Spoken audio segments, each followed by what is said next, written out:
It's a segment we like to call Show or Minzies. It's where we name something that you think is awesome. It goes to the show. If something's really grinding you, you send them to the Minzies, where Merles and I spent a lot of time playing, as you're well aware of. Basically my whole career. Yeah. It's a real popular thing, and I know we were getting a ton of stuff sent to us all the time. Show, Minzies, pictures of guys with crazy stuff, like for beer leagues, like this is the Minzies, what a loser, like trying to get us to carve guys on social media. So thank you to our listeners, viewers, and fans for really enjoying and embracing this segment, which I think is pretty fun. You want to go first with yours? Yeah, I got one. It's Frozen 4 related. I caught it on Twitter this morning late. The Quinnipiac class of 2017, couple NHL guys, Clifton, Taves, they set up a dinner for the team last night, all expenses paid. I don't know. I think you can do that now. I don't know. Is that allowed? I don't want to. That's allowed for a long time. Quinnipiac might get thrown out of the tournament, but they picked up a dinner. They set it all up for the team last night when they got into town. So Quinnipiac got here. They had nothing to worry about. The old NHL guys set it up for them from Quinnipiac, the alum. So that is that show. I mean, you get a show meal in a show city from your show guys. Yeah. A couple of the other alumni, too. That whole class chipped in, but I'm sure Tate. Oh, fuck. Those guys cut the fucking cord, you guys. Cut the cord. Let them do it on their own. Let them earn it. It was there for you guys when you guys were doing it. Exactly. That's why you do it. Good job, boys. That is show. I love that. You got anything, show? You want me to go? I'll go. I'll let you simmer. All right. Yeah, go for it. For me, show, I saw a tweet also. This is amazing to me, and I love this stuff because we've raved about Austin Matthews with like most, 5-on-5 goals scored and, through seasons of past, not so much this year. But Adam Rawal, I hope I said his name right, sorry, of the Colorado Hockey Now tweeted, McKinnon has 69 even strength points, guys, in 65 games this year. 69 in 65 games this year. He needs just 2 more even strength points to be a point a game at even strength on the season. Also 100 points, first 100-point season that he just had. And it's first in Colorado history since Burnaby Joe Sakic did it in 06-07. Who doesn't love Joe Sakic? But that, like McKinnon's he missed a bunch of games too, right? That's why he's going to be short games, but he's going to be over the point a game threshold if he gets. Yeah, but I meant more for his first 100-point season. Yeah, it's on a year where he missed games. Yeah, he's going to play. So let me see what he's playing until middle of June. 65 games, or they have 5 or 4 more games left. 4 more games left or something. He's going to play like 69, 70 games, and he's going to have that many points. I mean, that's pretty remarkable. You look at like McDavid and some of these guys that are putting up like 100 power play points or close to. It's pretty amazing what they're doing on the power play, just absolutely crushing it. But what McKinnon, the kind of player he is. That show, you want to get it done, kids. You want to get it done. You get it done 5-on-5 to prove what you're worth. You score goals 5-on-5, they're worth way more than a power play goal. We all think that, I believe. Scoring goals is huge, but 5-on-5 production is absolutely unbelievable. Well, ask the coach if he, yeah, like you read into those stats, 5-on-5 versus power play. I can't say that we look at that a lot. So is that's just you want points?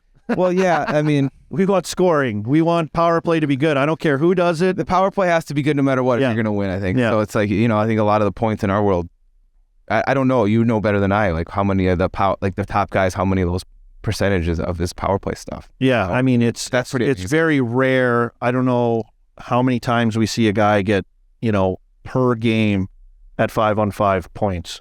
Like that's wild. Wild and ridiculous the year he's having. That show, that's real. That's a real hockey player. That's how you get it done.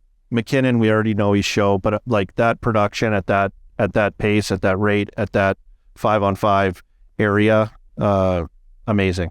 That's my show. Let's go now. Let's head here with the coach. I don't think I can beat that, but for me, again, I want to thank you guys for allowing me. I don't get to do this kind of stuff very often, so for me, this is my show. Is just being here with you guys. A Chiclets trip. Yeah. You haven't seen anything yet. Chiclets. We've only been here for a couple hours. I like it's me and my old roomie, my old college roomie. Like this is he was. Are you going to the Frozen 4? I'm like, I'm not going to the Frozen 4. Well, maybe we'll do this thing. I'm only going down there if I can hang out with you for a little bit. That's the only reason. So I appreciate you guys having me here. It's this is the show for me, and and then the other thing for me would be just hopefully our team at the University of Maine, give those guys a shout out.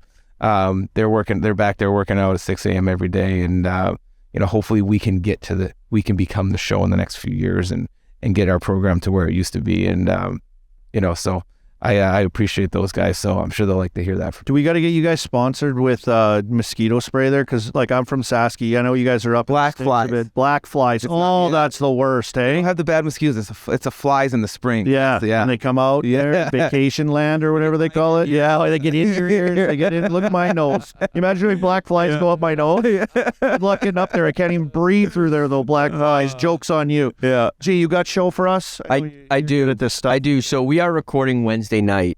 Tonight we dropped our first full-length documentary.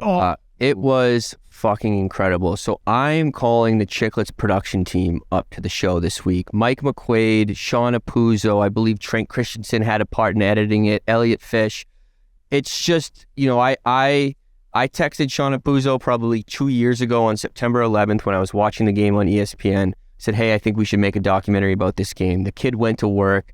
For the past 2 years, has been grinding on this documentary, McQuaid as well. So it's been so cool to see. I mean, documentaries is something I personally always wanted to do. It's my favorite way to consume content, especially hockey content. So to see these guys, to see the product they put out tonight, and it's really cool. It's something that's opened a new door for us. We're going to be able to go into this world of documentaries and create really cool hockey content, but the Chiclets production team deserves a call up to the show this week. Mike McQuaid, Sean Apuzzo, Elliot Fish, Trent Christensen, they worked their bag off on this doc. It is really good. I watched it tonight. It dropped at 6:00 Wednesday night. Go on YouTube, watch it. It's that good. It's honestly like beyond pro. It's crazy how in depth, how cool it is, and how cool the characters are, which makes me look even more forward to the game. Almost just over a week from today. April 15th. It's going to be awesome. Barstool's putting it on. Spittin, Chiclets, all involved. Can't wait to be there. Merles and I will be there. All of us will be there. All those guys you mentioned did an unbelievable job. But G's not on camera right now. He's actually crying right now. He's so proud. I almost felt emotional. I know, a little tear in his eye. And he's having such a good time on the trip. Don't be surprised if he shows up in Long Island. Yeah, he's coming. I might come down there. He's coming. Who's the guy on there? Quater's here right now. Who's that guy? Strafer with the handlebar, Quater. You got to see this character. He's an absolute weapon. He's a beast. So let's go. Let's ask Quater. So what was your favorite part of filming this documentary? Who was the biggest character? Kind of run us through some of this. It's Bobby Strafer. Strafer is probably like the character, the goon. He's always lighting people up at practice to get them prepared for the game. So if you have your head down, like you're gonna catch his shoulder red to his chest. But I also think you don't realize how high level these guys played. Like Dan O'Donoghue and Matt Zay, they played at Mercyhurst. Who are they with? So one's O'Donoghue is with NYPD, and Matt Zay's with FDNY, and they played at Mercyhurst together. And the best part is that they hate each other growing up.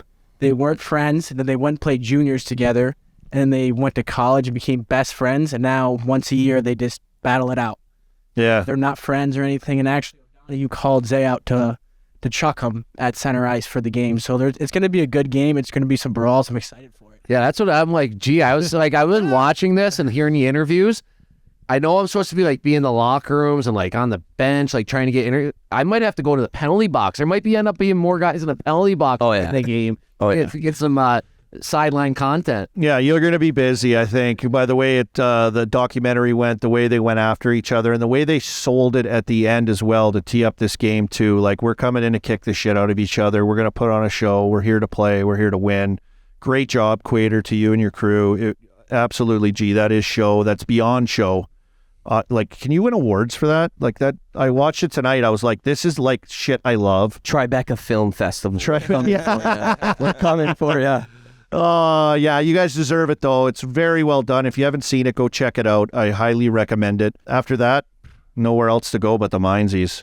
So let's hear some of the Minzies. We got Merles, very seasoned. He loves to grind his axe on the Minzies right now. You've been electric for 6 I played episodes. in the Minzies here. I played in the Minzies in Switzerland. I played in the Minzies in Sweden. El Svenskin. So I know the Minzies. My Mindsies this week is the big show, the real Chiclets, RA, Biz, and Wit. They went over their mistakes this episode from the episode before. No, that's our job. That's our job to go and chirp them for their mistakes. But they went back and cleaned up a couple of their mistakes. Stop doing that, RA, Biz, and Wit. You guys are going to the Mindsies after doing that. That's Chiclets Chirps. Yeah, now we don't have that segment. We don't have the segment. Because they corrected I get it. So that's Mindsies. Yeah. It's like when you're doing a drill in Maine and it's like falling apart and you're like, oh my God, I can't dumb this drill down enough for you guys. Like, what's going on? And then, the boys are laughing in the room after at you. That's what we do when we do the segment Chiclets Chirp. So stay out of our league. To the boys, I'll say stay out of the league. My Mindsy segment is I got to get after him. I got after him this week a little bit. And Merles, can you, if you can do it without the barrel making an appearance, can you throw me that shirt? There it is, the Jets. Score right now? I don't know. Do we got a score on the Winnipeg Jets? I'll check right the now. Biggest game of the year. Yeah. They call it the game of the season. The game of the season. They're playing the Flames. Obviously, they're right there. The Jets. I know you think the Jets, and I think the Jets. I like the Jets. Let's see what they are. Flames are pathetic. They lost to the Chicago Blackhawks last night. Jets have a game in hand. They're 2 points above Calgary. They're playing each other tonight. It's tied 1-1. I think after what is it after the first period? 1-1 after 2. After 2. So in Winnipeg. I like Winnipeg. Me and Merles went after Winnipeg hard for loving them. We were loving them. We were riding them for like a month. We're like, this team's unbeatable. They're so good. They're huge. They're the biggest team in the league. They're structured as shit. You can't go through them. They've got Hellebuck. They're de-produced, sneakily produced, not just their main guy, Norrisy. And all of a sudden, it's been an embarrassment. It's like I could have picked the Flames just as easily. Winnipeg, you're too good for where you're at. You're too good for the slide you have. You're too good. And now you're having to battle like the jinx team that is the Calgary Flames right now to try to get in the playoffs. You were there. I was thinking in my head, you're going to win the Stanley freaking Cup. I love how you're addressing the city of Winnipeg. You're looking dead into their eyes. I'm an alumnus. He's serious. I'm a Winnipeg Jet alumnus. Yes, it was with the Thrashers, but there's deep ties into this organization that I have. And I was watching them. I was actually a game between the benches in Pittsburgh. They throttled the Penguins. It hurt my heart to watch it. But I was going after that game. I was going, this team's going to win the Stanley Cup. No one's even really talking about them. They're that good. They're that deep. They're that big. They're that structured. They're that solid. They have the goaltending. They have star power. They have power play specialty. They can do it all. They're gritty. Like, what happened? Wake up, Winnipeg. You're the minors. You're going to the Mindsies. Let's go. I might change my mind after I see the score tonight, though, as they are up 2 points on the Flames. This could be it. This is the biggest game of the year, maybe. So it's me. Where are we going, Benny? Mindsies. So I think I had a Mindsies moment this morning. I had a 5:20 flight out of Bangor. So my Mindsy would be a 45-minute layover connection, and they sell those to you, which is on me to probably buy something like that. But I go to JFK. Sounds amazing to me, by the way. But 45 minutes. So we're on time. No way you make that. Check bag? No check Right, bag. I that- didn't bring much. All right. Yeah. So 2 duffel bags. That's all he fucking. I had a bag. three main golf shirts. That's all it is. That's all I need. Flip-flops. I don't wear anything that my wife doesn't buy me or I get for free. So, but we get there on time, no problem. It's like an hour flight from Bangor, not even to JFK. We're stuck. No one's at the gate for 20 minutes. So I got a 45-minute layover, 20 minutes late getting off the plane, full-blown sprint to get to so of course it's in the total other terminal, about 1.5 miles. So I made it in a full lather. Full lather. The whole for 2 hours. Were you wearing flippers too? No, I had flicker, flicker, just running through the thing. no. So I left Maine, You're going barefoot. He's carrying it there. but like That's college. yeah. So Just it was, warts all over your feet, like Trip McNeely from Can't Hardly Wait. but it was because I was bundled up wintry in Maine when I left. So I got my jacket, everything. I sit down in the plane, and it's a full drip the whole time, and it just not a good start. Chiclets trip. That we have the worst travel as a team here Yeah. than anybody. So you're fitting in perfect. Yeah, I wasn't going to bring out my trowel. I know that's kind of Witt's territory, but we'll let it slide. You got a Mindsies there, G? I'll just keep it quick. Anyone who doesn't watch the NYPD FDNY documentary, that you're going to the Minzies, you scumbags. I agree. And I'll say this, honorable mention, shout out to the people that sent us the guy in the beer leagues that used a suitcase as a roller bag. That's Minzies. Everyone agreed. Social media we started getting trickled into. I'm never gonna lose this fucking roller bag title that Merle's gave me. I have guys that come up to me in bars being like, roller bag rally, and I'm like, no, I swear He's got a roller bag? No. Oh. No, one time Merle's was just like, you look like the type of guy. Wrist. We were giving it to him as wrist and can't carry his bag.